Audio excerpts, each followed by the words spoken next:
ورحمۃ اللہ وبرکاتہ۔ الحمد للہ رب العالمین والصلاة والسلام علی سید الانبیاء والمرسلین محمد وآلہ واصحابہ رضوان اللہ تعالی علیہم اجمعین۔ فاعوذ باللہ من الشیطان الرجیم، بسم اللہ الرحمن الرحیم۔ انا نحن نزلنا الذکر وانا له لحافظون۔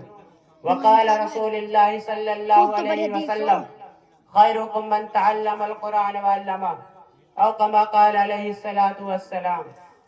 مسلمانوں نہ گھبراؤ، خدا کی شان باقی ہے۔ مسلمانوں نہ گھبراؤ، خدا کی شان باقی ہے۔ ابھی اسلام زندہ ہے، ابھی قرآن باقی ہے۔ برادران اسلام اور محترم سامعین اکرام، آج کی اس پرنور اور متبرک محفل میں متبرک کتاب قرآن کریم کی عظمت اور فضیلت پر روشنی ڈالنے کی جسارت کر رہا ہوں۔ میں اس سرچشمہ دست و ہدایت اور نغمہ حکمت و شریعت کا تذکرہ کرنے جا رہا ہوں، جس کی حفاظت کی ذمہ داری رب کائنات نے لی ہے۔ ارشاد قرآنی ہے، انا نحن نزلنا الذکر وانا له لحافظون، یعنی ہم نے قرآن کریم کو نازل کیا اور ہم ہی اس کی حفاظت کرنے والے ہیں۔ امید ہے کہ آپ حضرات بغور سماعت فرمائیں گے۔ اللہ تعالی ہمیں احکام قرآنیہ کی معرفت عطا فرمائے۔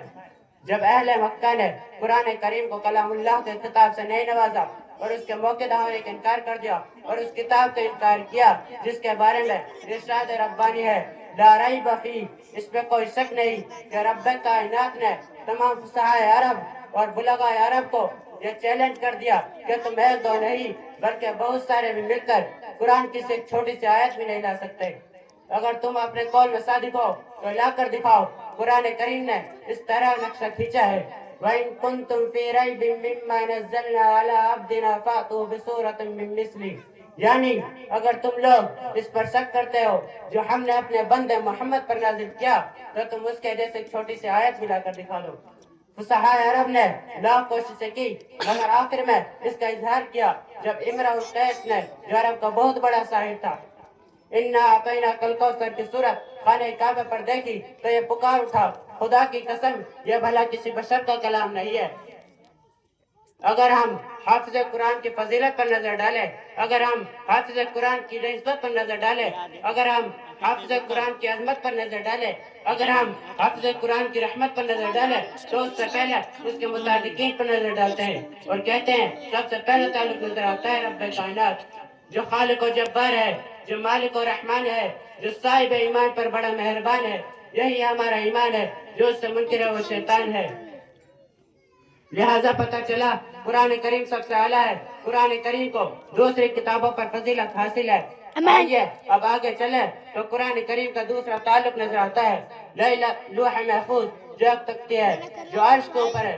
غور تو کریے، جو عرش کے اوپر ہو، جس کی رفعت پر کسی کو تعجب ہو سکتا ہے، جس کی عظمت پر کسی کو تعجب ہو سکتا ہے، جس کی فضیلت پر کسی کو تعجب ہو سکتا ہے، جس کی الوہیت پر کسی کو تعجب ہو سکتا ہے۔ اعلیٰ وار فیصلے کے لیے اعلیٰ وار کا مقام تجویز دیا گیا۔ آئیے لوح محفوظ، آئیے اب آگے چلے تو قرآن کریم کا تیسرا تعلق نظر آتا ہے انا لیلۃ القدر، اس لیے کہ وہ لوح محفوظ ہے۔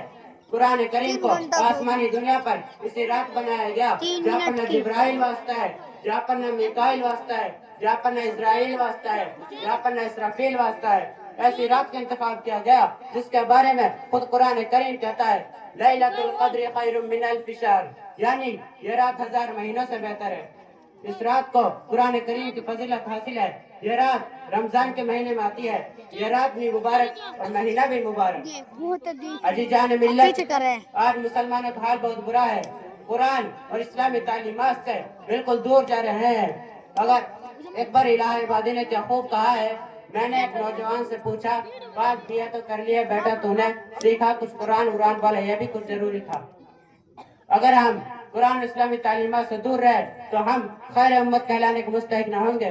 خیر امت اور اس سے بھی بہتر شخص وہ ہے جو قرآن کی تعلیمات کو سیکھتا بھی اور سکھاتا بھی ہو۔